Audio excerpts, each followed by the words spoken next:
As we know, pull-ups are one of the best exercises that you can do in general within fitness. And of course, it's one of the best back exercises for overall back development and also your general pulling strength. So what are 5 mistakes that you might be making and how can you fix them? Let's get into it in this video.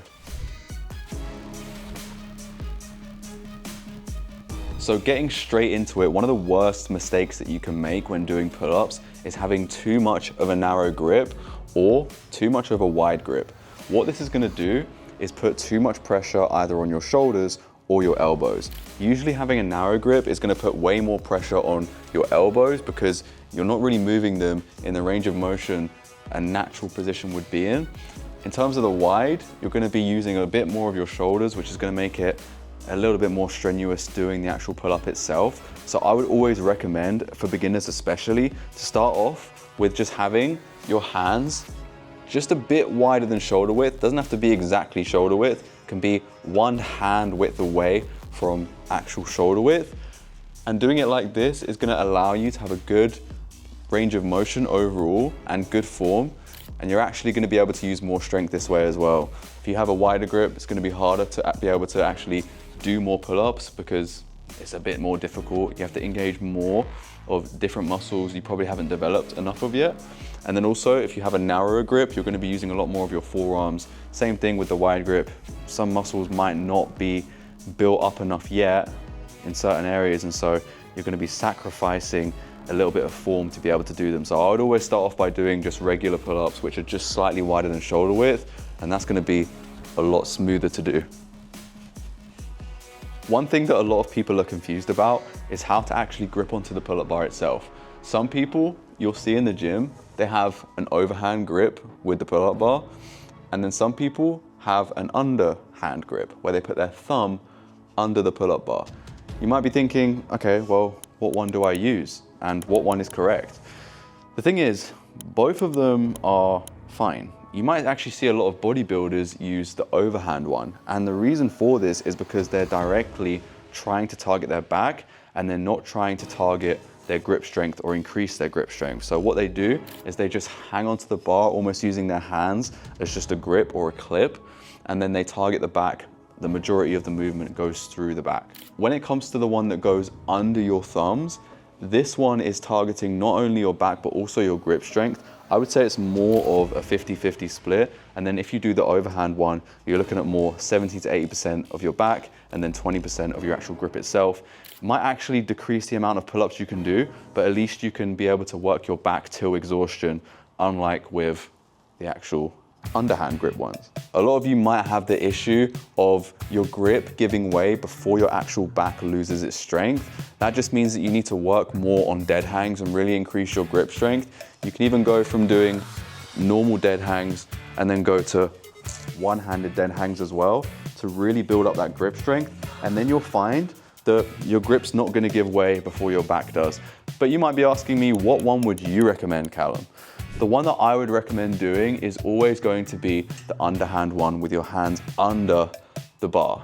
Not only is it good practice for loads of other skills that you do within calisthenics and fitness in general, but it's also going to increase your grip strength simultaneously while you also increase your back strength.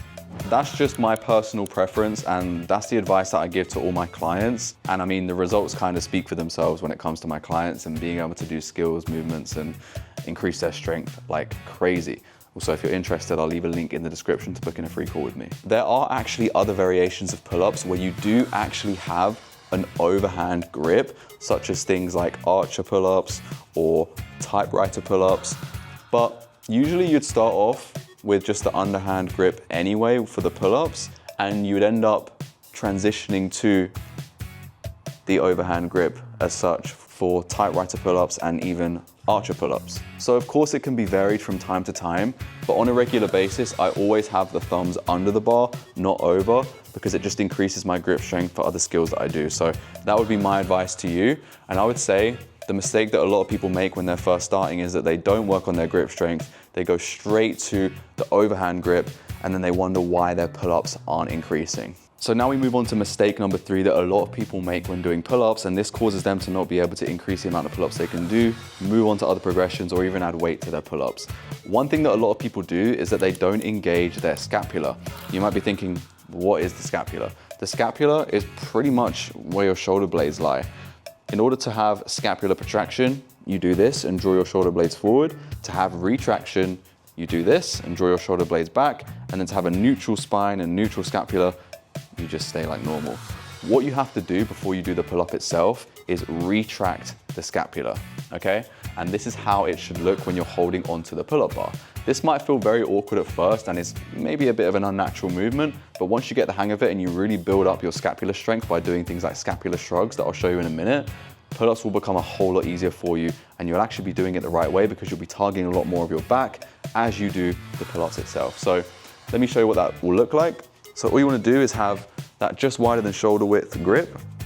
And then from here, you want to lift your head up to the ceiling and back. So like this. Almost try to draw those shoulder blades back when you're in that dead hang position and puff your chest out. Lift your head to the ceiling, retract your shoulders and puff your chest out. You'll be elevating and retracting your scapula simultaneously. And this is the exact movement that you'll do before you actually do the pull-ups. So this is what it would look like. Retract and pull, okay?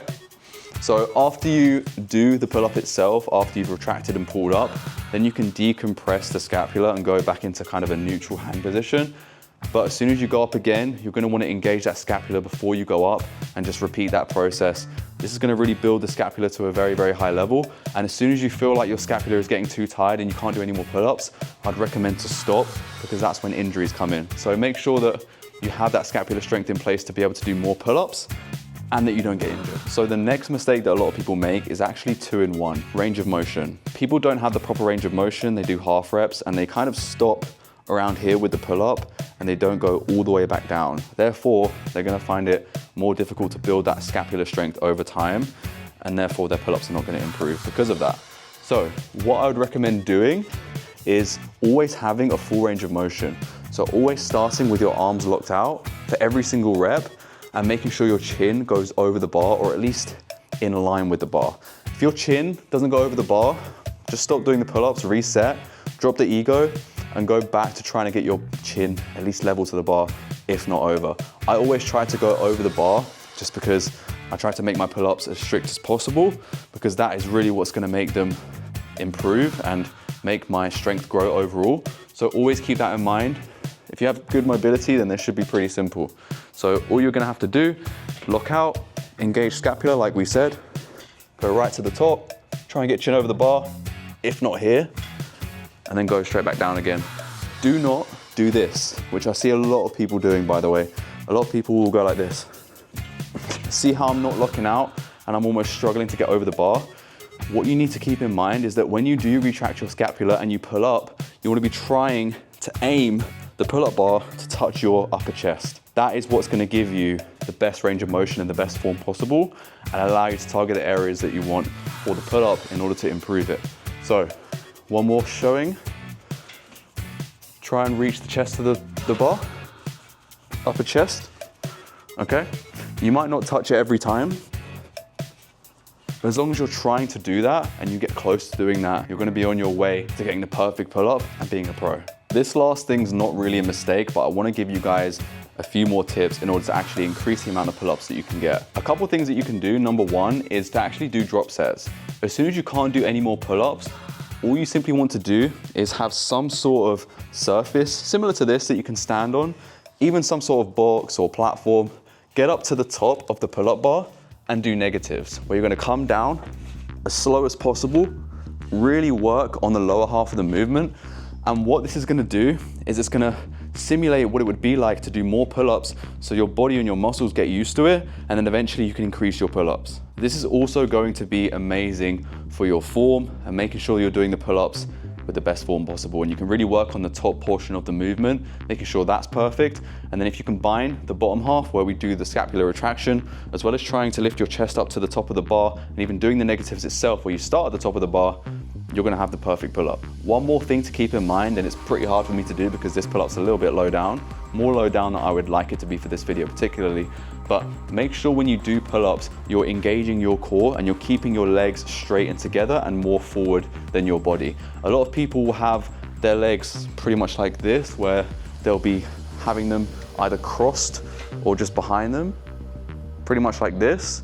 And whilst this is not bad, you do still want to be engaging your core in order to feel the benefits of really utilizing the core in the movement, because any other movements that you do within the calisthenics world or even the fitness world, you do want to be engaging and tensing your core in order to be able to get the most strength out of each movement. That is key. And also, if you want some nice abs, then this is also going to be great. So what you should do, I'll try and demonstrate it here with a lower bar. You want to be hanging. You want to have your legs and your feet out in front of you like this. Engage your core and keep it in the same position the whole way up, okay? Keep it like this. This is going to be so much better for the movement pattern of the actual pull-up itself, getting the form correct, making sure you're engaging your core so you can transfer that to other exercises as well, and just making your pull-ups absolutely perfect so that you can become a professional within pull-ups itself. These are the main mistakes that so many people make when they're trying to improve their pull-ups or even just do a pull-up in general. So make sure to write everything down that I've talked about, or just keep a mental note and utilize all of these things next time that you do pull-ups in order to improve them and to get more. And if you enjoyed the video, make sure to like and also subscribe for more videos like this, where I talk you through different exercises, how to get a better physique, and also how to improve things like your nutrition, your sleep, and your recovery. In the next video that I do with this pull-up station from Gore Nation, I will be showing you how to utilize the pull-up bar for the best recovery and mobility improvement. If you are interested in getting this pull-up station as well, this is from Gore Nation. I'll leave a link down in the description. You can even get 10% off your order with my code CRAY10. So if you want to help me out and you also want to get a discount yourself, it's a win-win. So make sure to go down to the description and check that out. And you can also get loads of other equipment that these guys offer. One of the best brands that I've ever had the pleasure of working with. And if you want good quality equipment for a pretty affordable price, go to the description, check it out, and let me know what you got. The very last thing that I wanted to say, if you've stayed until the end of this video, is the fact that I do actually help people to improve their calisthenics in more detail, just like I did in this video right now. So if you do want to speed up the process and you want to achieve incredible feats of strength, then make sure to hit the link in my description as well, where there's a link to book in a call with myself. We can have a free chat, no obligation to do anything. We can talk about your goals, your struggles, and maybe we can end up working together. So if you're interested in that, have a look, and I'll see you there.